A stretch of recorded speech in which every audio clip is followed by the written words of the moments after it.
किसी भी वेबसाइट पे दो चीज़ें एक दूसरे के सामने जब आप पैरेलल देखते हैं तो देखते ही आपको इस बात का अंदाज़ा हो जाता है कि यहाँ पर फ्लोट या फिर क्लियर की प्रॉपर्टी जो कि CSS की है इस्तेमाल की गई है। तो किस तरह से हम एक टैग के सामने दूसरे टैग को बिल्कुल पैरेलल एक कॉर्नर पे ला सकते हैं, यानी एक लेफ्ट कॉर्नर पे हो एक राइट कॉर्नर पे हो। तो एक टैग ओपन किया मैंने पी के नाम से, इस वक्त HTML की फाइल पे मौजूद हूँ और इसके नीचे मैंने एक डिव ओपन किया।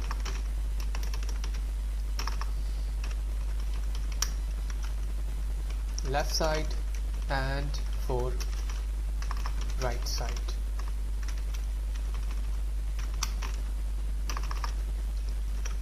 देन पी के टैग को ओपन करते हैं।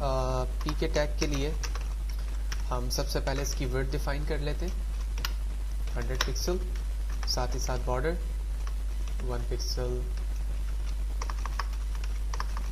सॉलिड रेड एंड फ्लोट कर देंगे इसे लेफ्ट के लिए, क्योंकि डिफ़ॉल्ट तौर पे ही लेफ्ट के लिए होता है, लेकिन जब हम फ्लोट लेफ्ट करेंगे तो वो रिजर्व हो जाएगा लेफ्ट साइड के लिए। कॉपी करता हूँ इस टैग को और डिव के लिए पेस्ट कर दूंगा, लेकिन जहाँ पर मैं फ्लोट कर रहा हूँ इसे कर दूंगा राइट, क्योंकि ये जो टैग है मुझे इस पी के बिल्कुल सामने राइट पे चाहिए। कंट्रोल एस करता हूँ, क्रोम पे चलता हूँ और अब आप देख रहे हैं सक्सेसफुली ये इसके सामने आ चुका है। लेकिन एक प्रॉब्लम ये है कि इसका डिफरेंस थोड़ा सा है, लेकिन इसका डिफरेंस काफ़ी ज़्यादा है।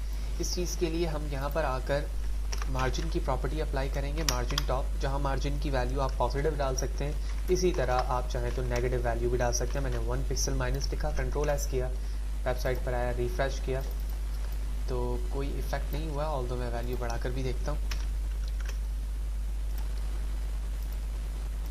और इसका भी कोई इफेक्ट इस पर नहीं हो रहा है। ओके, तो टॉप पे प्रॉपर्टी अप्लाई नहीं हो रही है तो हम टॉप पर नहीं करेंगे, बल्कि बॉटम पे नहीं बल्कि हम टॉप पर करेंगे। यहाँ पर कंट्रोल एस के साथ मैं -1 पिक्सल लेता हूँ और उसके बाद हम ब्राउज़र पे रन करते हैं इसे।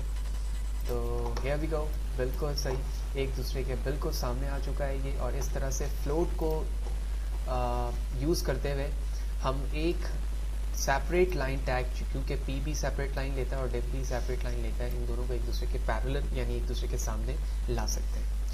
ओके, नाउ अब हम क्लियर की प्रॉपर्टी को समझते हैं कि क्लियर क्या काम करता है। तो सबसे पहले तो हमने फ्लोट लेफ्ट और राइट को देख लिया कि उसका क्या मकसद है। तो फ्लोट के बाद मैंने कुछ टैग यहाँ पर ऐड किए हैं, तो ऊपर वाली प्रॉपर्टी को मैं यहाँ से हटा देता हूँ, इसका कोई काम नहीं है पी और डिव के लिए। इस वक्त हमारे पास जो टैग मौजूद हैं, अगर मैं जूम करके दिखाऊँ तो एक H1 का टैग है, इसके बाद एक इमेज ली हुई है मैंने, एक पी का टैग्स है और फिर एक क्लास यूज़ की हुई है मैंने क्लियर के लिए, ठीक है। और इस टैग को भी मैं हटा देता हूँ, उसका कोई काम नहीं है यहाँ से, ठीक है। तो ये एक पी का टैग है और उसके नीचे एक और पी का टैग है जिसमें मैंने क्लास क्लियर यूज़ की हुई है। अब मैंने एक इमेज यूज़ की है और इस इमेज को फ्लोट कर दिया लेफ़्ट पे, यानी इमेज ओरिजिनली मुझे लेफ़्ट पे ही दिखती है, रिजर्व कर दिया। और पी पे जो क्लियर की क्लास है मेरी, उसको मैंने क्लियर कर दिया बोथ साइड से। सबसे पहले तो ये समझते हैं क्लियर काम क्या करता है। क्लियर की डेफिनेशन है which element float beside the clear element and on which side, यानी कौन सा एलिमेंट जो है फ्लोट के साथ फ्लो करना चाहिए, यानी उसको वहाँ पर मौजूद होना चाहिए। ये प्रॉपर्टी इस चीज़ को क्लियर कर रही बता रही होती है, कौन सी प्रॉपर्टी किस टैग के साथ फ्लो पर आएगी उसके साथ होगी। तो मैं इस वक्त चाह रहा हूँ कि ये टैग्स जो है क्लियर वो इमेज के साथ आए, ठीक है, क्योंकि वो लेफ्ट पे मौजूद है। तो पहले तो हम इसका प्रीव्यू शो करते हैं आपको। तो आप देख रहे हो कि इस वक्त यहाँ पर ये टैग्स मौजूद है और ऊपर वाला टैग्स जो है यहाँ पर मौजूद है। मैं यहाँ से आता हूँ और इस क्लियर बोथ की प्रॉपर्टी को हटाता हूँ, कंट्रोल एस करता हूँ और ब्राउज़र पे रिफ्रेश करता हूँ और अब आप देख रहे हो कि वो टैग जो कि नीचे था अब वो दोबारा से उस इमेज के साथ आ चुका है। तो क्लियर से फ़ायदा ये होता है कि वो चीज़ जो आप उसके साथ चाह रहे होते हो, जैसे पहले लिखा था यहाँ पर दोनों साइड बोथ पे, तो अब मैं कह देता हूँ भाई इसे राइट पर आ जाओ, ठीक है। Control S, web browser, refresh. तो अभी देख रहे हो आप ये उसी जगह पर मौजूद है। अब मैं लेफ़्ट करता हूँ तो लेफ़्ट पे इमेज मौजूद है, ठीक है। ये लेफ़्ट साइड से यहाँ से कॉर्नर से शुरू हो गया, ठीक है। और अगर मैं नन कर दूँ इसे तो ये दोबारा से अपनी ओरिजिनल पोजीशन पे आ जाता है, यानी कोई भी साइड ना लो आप।